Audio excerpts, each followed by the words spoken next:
We'll show you a funky art exhibit and how to get a free steak as you cross Route 66. Route 66 was one of the United States' first continuous stretches of paved highway. After leaving Oklahoma, we crossed the Panhandle of Texas. The restored Conoco Station in Shamrock, Texas, was the inspiration for the Cars movie. Back in the day, it was a Greyhound station and had a restaurant. Unfortunately, we were there on a day when the restaurant was closed. It's funny to walk around the backside and find Tesla charging stations behind the building.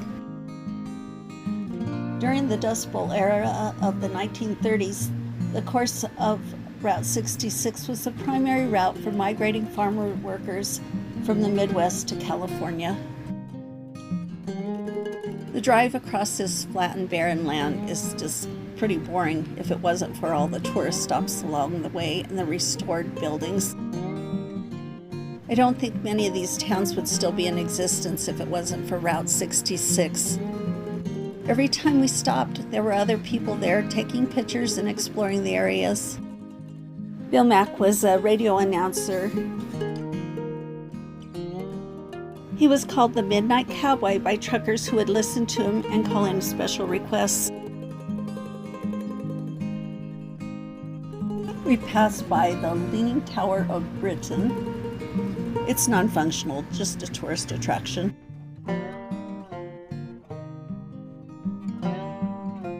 On our drive into Amarillo, we stopped at the Big Texan, where a person could take the world-famous 72-ounce steak challenge. All you have to do is eat a 72-ounce steak dinner, including shrimp cocktail, baked potatoes, salad with rolled butter, and of course the 72-ounce steak in 1 hour. You can see the timer above the 3 men attempting the challenge. None of them succeeded, and they all looked a little peaked around the gills after the 1 hour.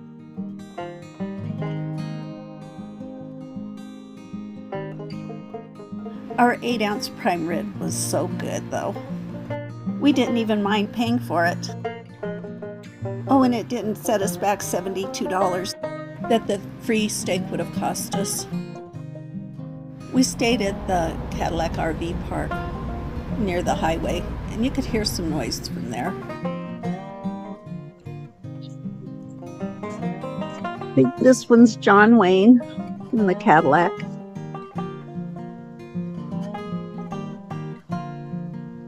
Willie Nelson.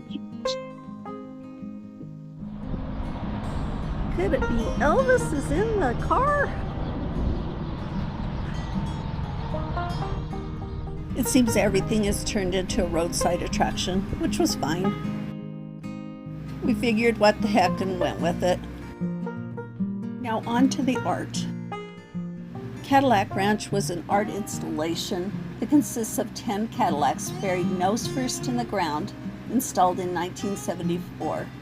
The cars were either older running or used junk cars. On the weekends, a truck pulls up and sells spray paint for $8 a can.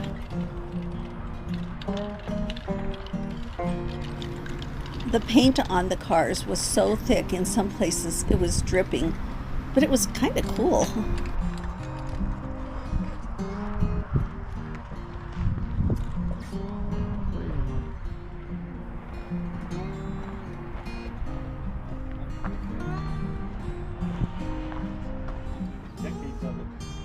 It's kind of cool.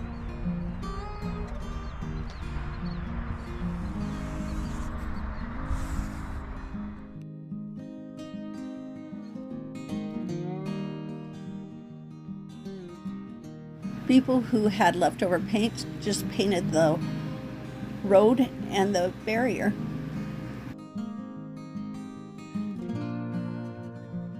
Route 66 runs through downtown Amarillo, so we checked that out too. Our pro tip for visiting this area is go on the weekend, or be sure to check the hours, because most of the places that we thought we might want to walk into were closed. One of those was the RV Museum on the way to Palo Duro. Of course, we had to stop for lunch. Check out that salsa bottle, which we managed to do some damage on. We really enjoyed our lunch at Pasero's Grill, a Mexican place.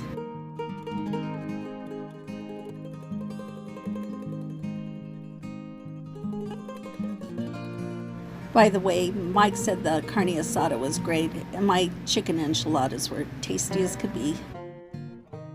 We did visit Palo Duro State Park, and that'll be in our next video. All the Harley bikers in town for some sort of festival made people watching interesting. We're glad you came along, and just a few murals before we leave.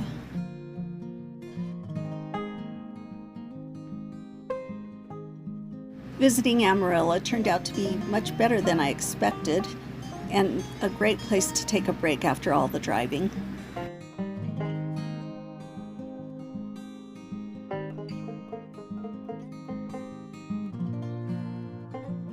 The east side of Amarillo was not going to be outdone by Cadillac Ranch. They have their own slug bug ranch on Route 66. Before leaving Texas on Route 66, you have to stop in Adrian for the midpoint between Los Angeles and Chicago for the photo. We will be heading to New Mexico after our hike in Palo Duro.